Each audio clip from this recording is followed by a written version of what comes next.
وعلى آله وصحبه أجمعين أما بعد فأعوذ بالله من الشيطان الرجيم بسم الله الرحمن الرحيم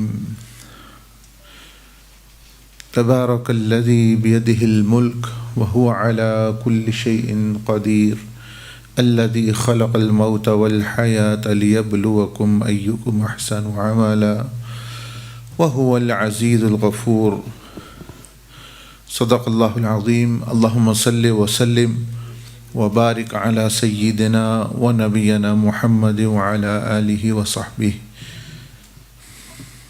Alhamdulillah. Allah subhanahu wa ta'ala wa jalla wa ala, as He has mentioned, is the most kind, most merciful and compassionate, and His mercy is infinite.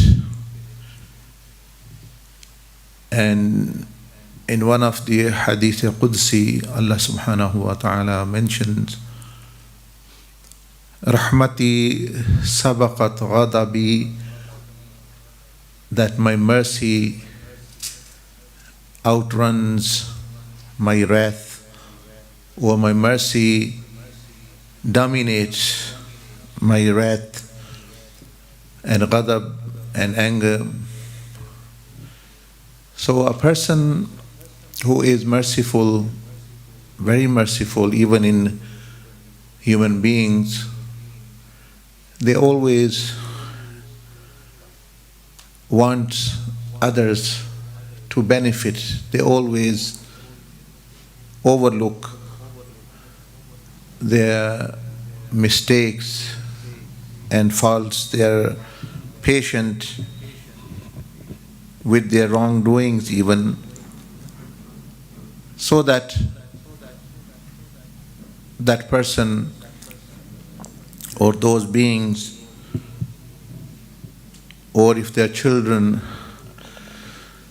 that they benefit and they save themselves from the harm, especially when the harm is very, very serious, and then that person is more concerned.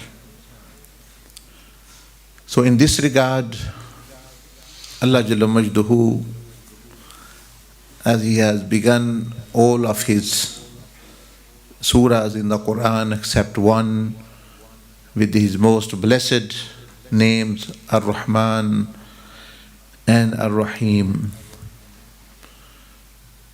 He is the one who picked us up. Imagine if someone picks up someone from a gutter where they don't even have cleanliness, they don't have any background, they don't have any future, any education.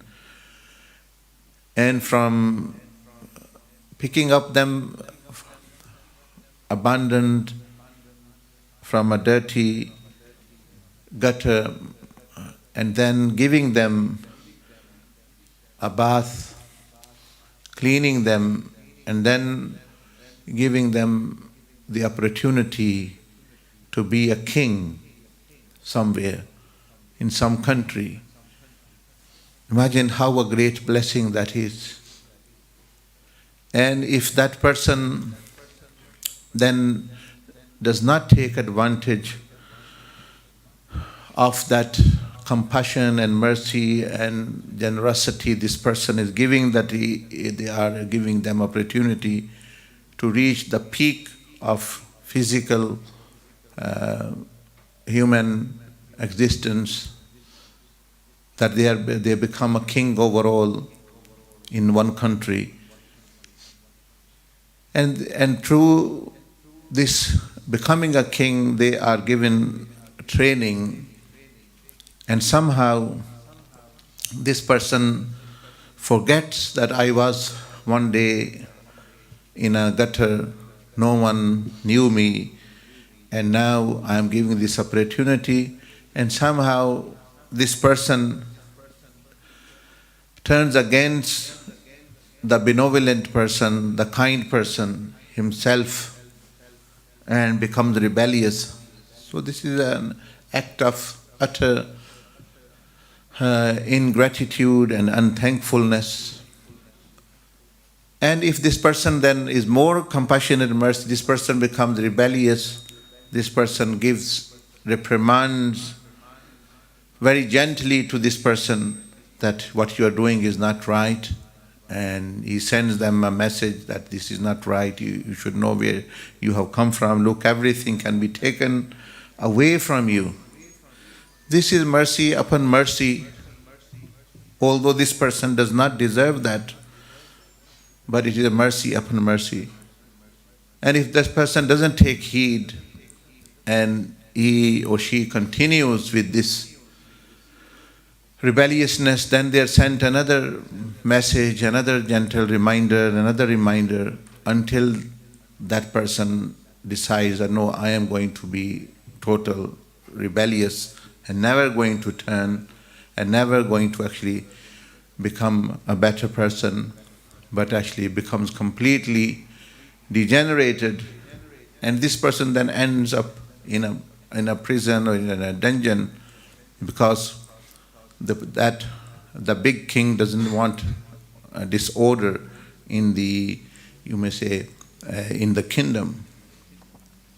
Same is the story of human being and us all, that we were lying in the veils of unknown, veils of non-existence, and then someone gave us existence, as Allah subhanahu wa ta'ala says in the Surah Al-Mulk, that He is the blessed and He is the one who gives life and death and has created life, death and life.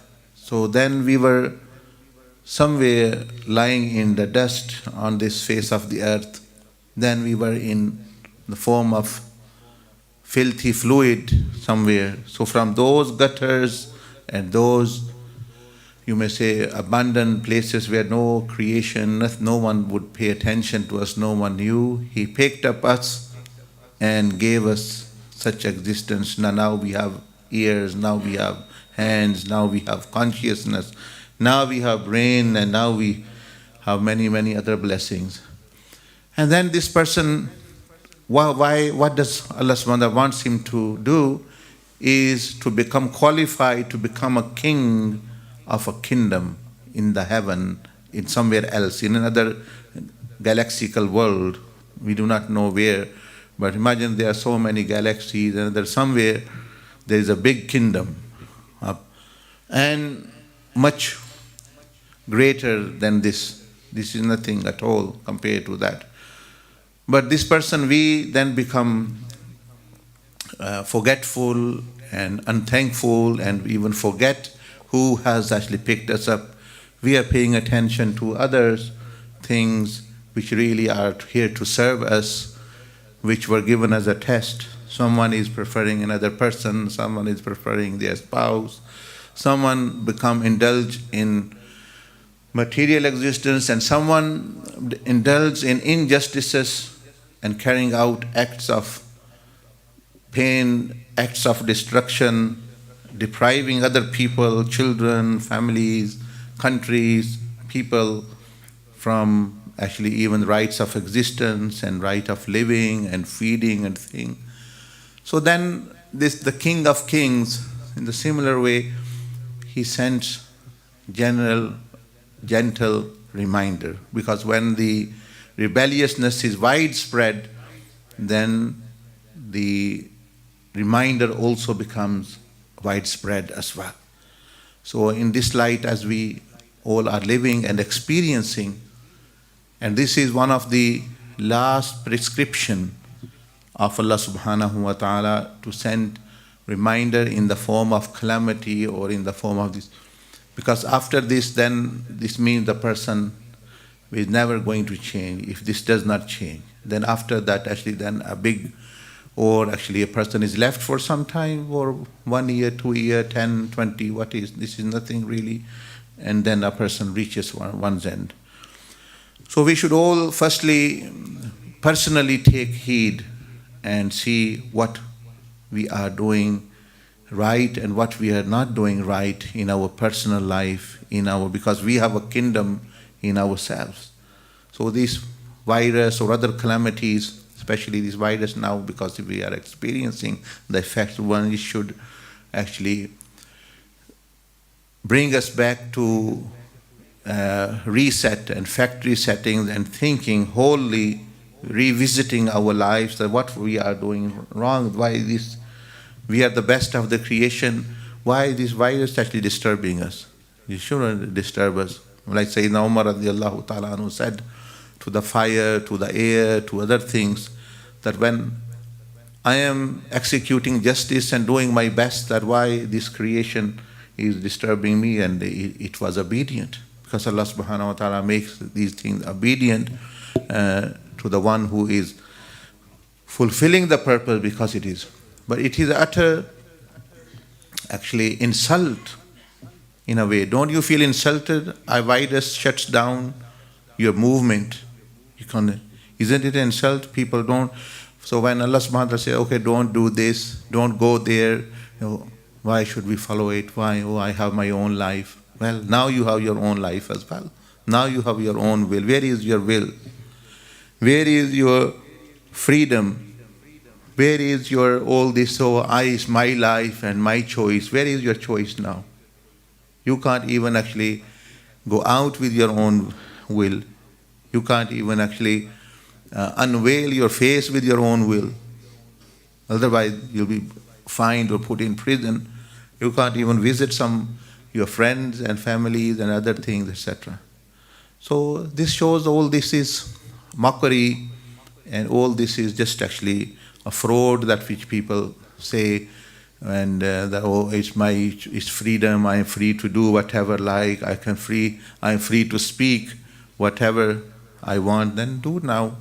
What is wrong? Isn't it an insult that a virus, an unknown and unseen thing, shuts down the whole of the world and the airports and everything? It is insult. Why? Because human being has insulted himself by degrading, by adopting ways of rebelliousness actually to the designer and to the creator. And firstly, because actually also the main reason of these calamities is also the mistreatment of neighbors. Everyone is neighbor on the face of the earth, human beings. So people were suffering from many, many years in Iraq, in Yemen, in no matter where, in Australia, America, wherever they are. If they are suffering and human beings are making them suffer because of depriving them of food, or because of war or anything, or in Kashmir or in Palestine. So when the rebelliousness and the wrong is widespread at a global, then the reminder is also global as well.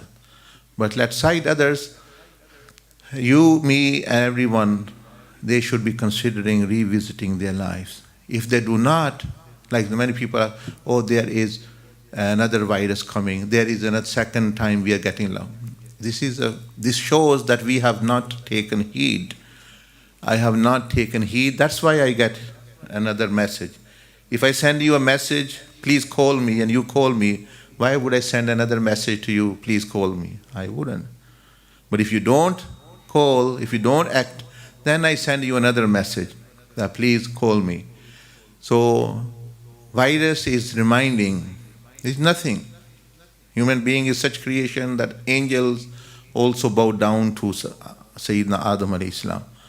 If the human being is actually obedient to Allah subhanahu wa ta'ala, then heavens and earth are obedient to it. And if not, then very minor things, petty things also will subdue you. Isn't it better to submit to a will of Allah and Allah than submitting to a virus and a disease? Now you are doing many things. You stopped going many places because you submitted to a virus. You have done taslim. You are Muslim, but not towards Allah, but towards the virus. And it's an insult. Awliya Allah, Sulaha, they feel insult. They don't want to submit to anything. So they don't have fear. Allah subhanahu wa ta'ala said, okay, and you have submitted to me. La khawfun alayhim walahum yahzanun. There is no khawf, fear, or actually regret upon them, actually, in any way. So this is another. And also, if a person thinks, okay, we'll fight with the virus, matter is not the virus. You fight with the virus. It's like you have pains in the body. The pain somewhere, our ache is a sign, is a symbol, is an alarm that there's something wrong in the body. If you are ill, if your temperature is a sign there's something wrong in somewhere. So these are like pains and aches which signifies towards the greater wrong somewhere actually there is. And if a person corrects everything, and if you think, okay, we have technology, 6 months has passed, and you come up with some cure or little bit of vaccine, and then you're showing that actually that unintelligent form of actually a virus can mutate or can change itself into something else. I mean, obviously it can change into something very, very serious. But as I said, Allah subhanahu wa ta'ala is merciful. He gives and shows that, look, it's not this matter. It can come, it can change, another can come. Millions or others, billions are waiting to come. So the main message is that we revisit our lives and redirect our lives toward the real purpose. Then we will be honored. Then all these viruses, bacteria, there are millions and billions of bacteria, viruses who are serving you, who are protecting you. What is this immune system? It is all that is also a force which is protecting you. What is that? But why is this force against you? Because I have turned against actually the greater purpose of life. So one should take it seriously, revisiting our purpose and personal life and people, whoever. If I have control over my body, I should revisit that in my life. If I have jurisdiction over life of 10 people, let's say I'm employers, I should look how I'm treating. If I have jurisdiction over my family, I should be revisiting how. If I have a country under me, I should be revisiting actually that how am I running the country. If I am a superpower, then, or actually a big, so I should be revisiting ourselves and policies that how I am treating others who are under me. So it is strange that actually a person say they are superpower, then they the super virus which cannot actually be contained by all super. But this is, as I said, this is evidence of Allah subhanahu wa ta'ala's existence, because if His existence was not there, then there will be chaos, completely obliteration of the human race, because anything can cause chaos and have no, but still it is under control, a very controlled way we are getting, and human beings and the world is getting a gentle reminder to visit. Otherwise the time is going to expire. No matter what happens, virus comes or not, goes or not, we are going to actually leave this world sooner or later. And that is where the real pleasure or the real pain and real success and real failure will begin. May Allah subhanahu wa ta'ala enable firstly me to actually consider and take the initial steps of actually changing oneself for the better, and also everyone. Jazakumullah ahsanal jazaa. Subhanakallah wa bihamdik. Nashhadu an la ilaha illa anta nastaghfiruka wa natubu ilayk. Sunnati adafal wa ashhadu.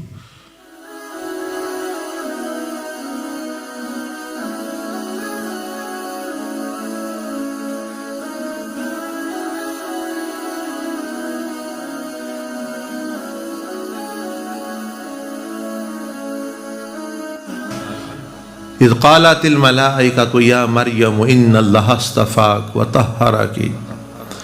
When the angels said to Mary, and they came, Jibreel alayhi salam came, قال إنما أنا رسول ربك لأهب لك غلاما زكيا. Jibreel alayhi salam said, "Oh Mary, I have come to give you a blessed son, a purified son from Allah subhanahu wa ta'ala." So who brought the spirit, the ruh of Isa alayhi salam, who is Ruhullah, Jibreel and Malaika. So they are so powerful.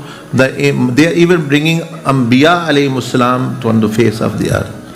And then after that, the greatest duty, now Allah Azza wa Jal wants to communicate with people, with human beings, and then Allah chooses Anbiya, and who brings those messages actually to Anbiya and Rusul? It's angels.